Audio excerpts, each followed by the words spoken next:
Já estamos de volta para o segundo bloco do Gazeta Entrevista, especial de cobertura das eleições, recebendo hoje o candidato a governador Tião Bocalhon, do Democratas, coligação Produzir para Empregar, o candidato que está hoje aqui dando sequência a essa rodada de entrevistas com os candidatos a governador. Como eu falei no início do programa, o candidato está sendo entrevistado em 3 blocos de 10 minutos cronometrados. Ao final, ele terá 1 minuto para as considerações finais. A ordem de sequência da participação dos entrevistados aqui no programa foi definida em sorteio prévio, com a presença de representantes de todos os partidos e coligações.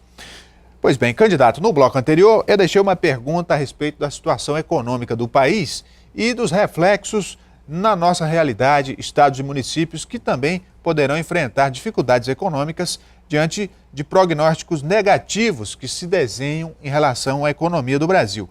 E, diante disso, caso o senhor seja eleito governador, o que é que o senhor enxerga de possibilidades para que o Acre continue crescendo? Olha só, o Acre tem um potencial muito grande, Rogério, eu não tenho dúvida disso. A gente precisa aproveitar o nosso potencial, mas de forma organizada, de forma técnica, de forma transparente. É isso que o Acre precisa.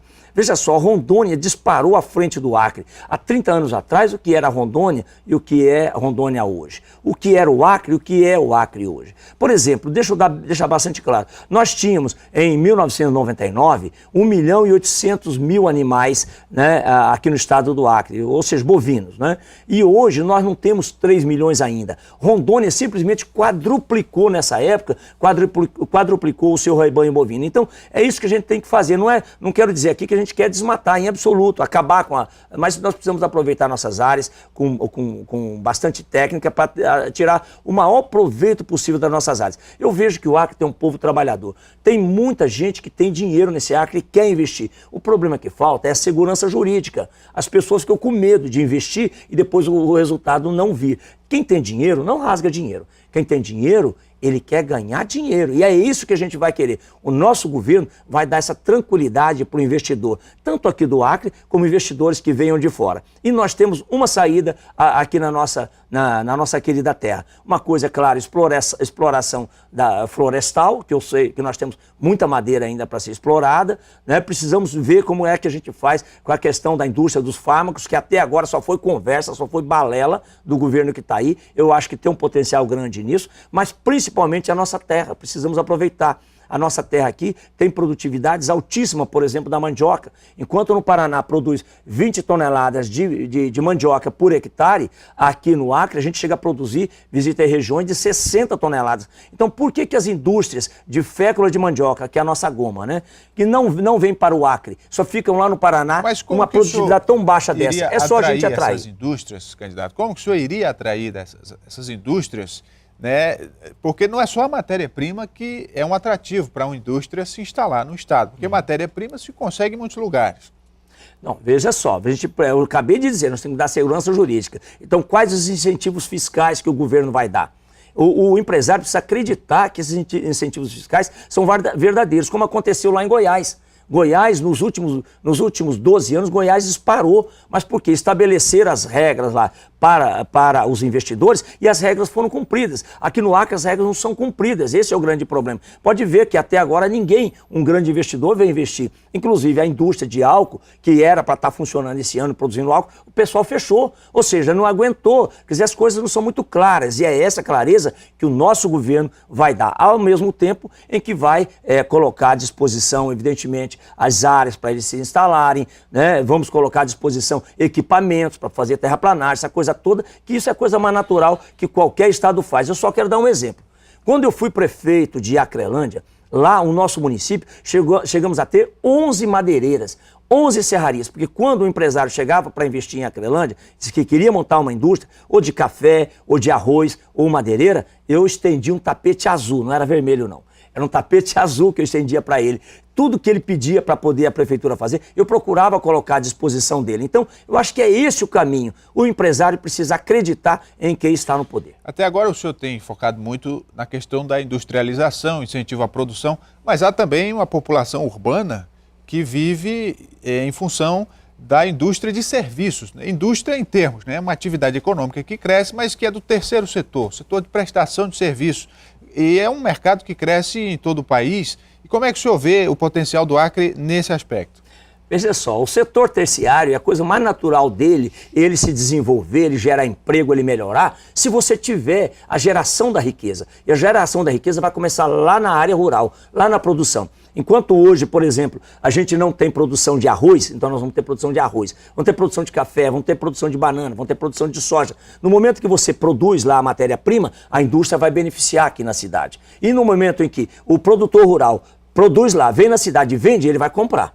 Então, a área de serviço, pode ter certeza, a área de comércio vai andar bem, né? Então, eu não tenho dúvida que a gente precisa realmente começar a gerar riqueza. É na terra que a gente faz a multiplicação dos pães que Jesus Cristo fez, porque Jesus Cristo, afinal de contas, filho de Deus. Então, veio na terra e ele fez a multiplicação do peixe e do pão. Nós não temos como fazer isso, mas nós temos a terra, que você planta um caroço de milho e com 4 meses depois você tem 800 a 1.000 caroços de milho. Então, eu acho que é isso que nós precisamos fazer, é nisso que eu acredito no nosso querido Acre. Candidato, há um aspecto também que influencia no desempenho do próprio governo, que é a questão das dívidas, e aí não é só o governo, prefeituras do Acre também estão em situação difícil por conta de dívidas com o governo federal, pagamento de juros, etc.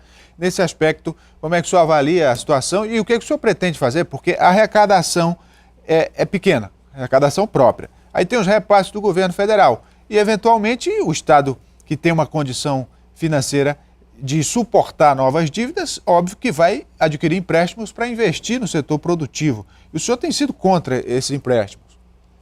Veja só, eu não tenho sido contra os empréstimos, eu tenho sido contra a forma com que o dinheiro é aplicado. Porque esse dinheiro todo, esses quase mais de 5 bilhões que foram emprestados pelos governos do PT, que pegaram de empréstimos, eu queria saber aonde está esse dinheiro e como foi que ele aumentou o ICMS, por exemplo. Porque a nossa receita aqui própria é o ICMS. Então, enquanto que ele turbinou, ou seja, ele aumentou a receita do ICMS. Eu tenho os números do ICMS que o crescimento não é tão grande. Então, veja só, todo um dinheiro emprestado realmente não serviu para isso. Uma coisa é capacidade de endividamento, outra coisa é capacidade de pagamento. Muitas vezes eu tenho uma fazenda bonita e tal, não tenho boi em cima. Pego um financiamento e vou construir casa bonita, vou fazer piscina, vou fazer curral e tal, e não compro o boi. Quando começa a financiar, eu tenho que vender o quê? Vender a fazenda, vender parte da fazenda. Então é isso que infelizmente está acontecendo no Acre. Pegaram o dinheiro não foi investido de forma legal, que a gente pudesse ter o retorno desse dinheiro. Então é aí que eu digo que eu sou contra. Mas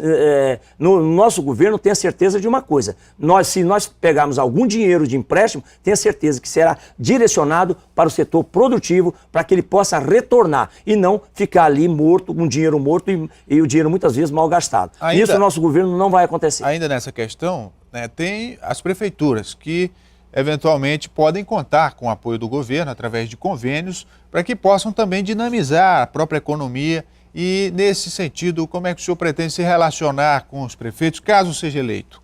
Rogério, olha, você tocou numa coisa aí, eu fui prefeito 3 vezes e eu sei como é difícil o prefeito tocar uma prefeitura sem o apoio do governo do estado. E esse governo que está, infelizmente, ele acha que ele é governador e é prefeito também. Tanto é que ele começa a fazer rua nos municípios, vai lá inaugurar a rua de 400 metros. No nosso governo, tenha certeza de uma coisa, eu sou municipalista. Eu já fui prefeito, então nós vamos ajudar o máximo que a gente puder os prefeitos, porque quando você pega o dinheiro, passa para o prefeito e cobra dele que ele faça a obra bem feita, que ele ouça os vereadores, que ele ouça as comunidades. Mas aí corre o risco, candidato, de repente se repassar um valor e esse valor não ser usado corretamente? Mas é aí que entra a fiscalização do governo. O governo não pode simplesmente jogar o dinheiro lá e não fiscalizar. Então essa é a função do governo, é repassar o dinheiro, cobrar a aplicação do recurso e bem aplicado. Quando você tem os vereadores cuidando, a comunidade também cuidando, tenha certeza, a obra vai ficar mais bem feita, as empresas do próprio município é que vão trabalhar e não como acontece hoje. O governo vai investir tantos milhões lá no município e leva as empresas todas de Rio Branco e o povo do município, as empresas do município não têm chance. Então, o que a gente quer é dinamizar realmente a economia desse estado. Nós vamos fazer parcerias com todas as prefeituras, independente se o prefeito é do PT, se é do PMDB, se é do PSDB, enfim, qualquer partido. Porque quando um governador acha que está perseguindo o prefeito, ele não persegue o prefeito, ele persegue a população. Então, por isso que nós vamos chamar todos os prefeitos, vamos estabelecer uma relação de proximidade entre o governo do estado e todas as prefeituras para a gente fazer aquilo que realmente a população do município precisa. Olha só, eu sempre digo o seguinte, o estado praticamente não existe. O que existe são os municípios.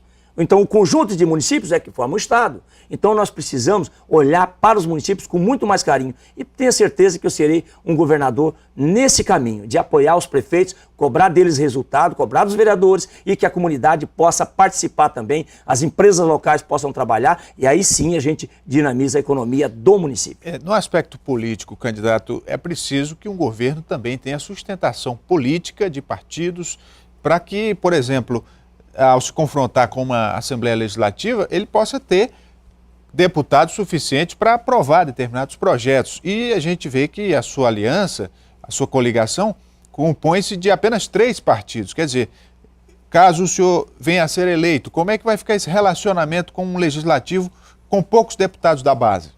Olha só, Rogério, eu sempre digo o seguinte, eu nunca tive problema quando fui prefeito e a Câmara por 2 vezes era contrária a mim. E eu nunca tive problemas. Sabe por quê? Porque a gente não trabalha com maracutaia, eu não faço rolo, portanto o vereador não tinha que pegar no meu pé. Da mesma forma será como governador. Pode ter certeza que os deputados serão atendidos todos, independente do seu partido. A gente quer atender a população. Agora, evidentemente, se ele vier com negociatas, aí não vai existir. Então, eu tenho certeza que com a transparência que o nosso governo terá, eu não tenho dúvida que teremos o apoio de todos aqueles que querem fazer bem ao Acre. Seu tempo se esgotou nesse bloco, vamos para o intervalo, voltamos em seguida, continuando a nossa conversa com o candidato a governador, Tião Bocalon, do Democratas, da coligação Produzir para Empregar. Voltamos já.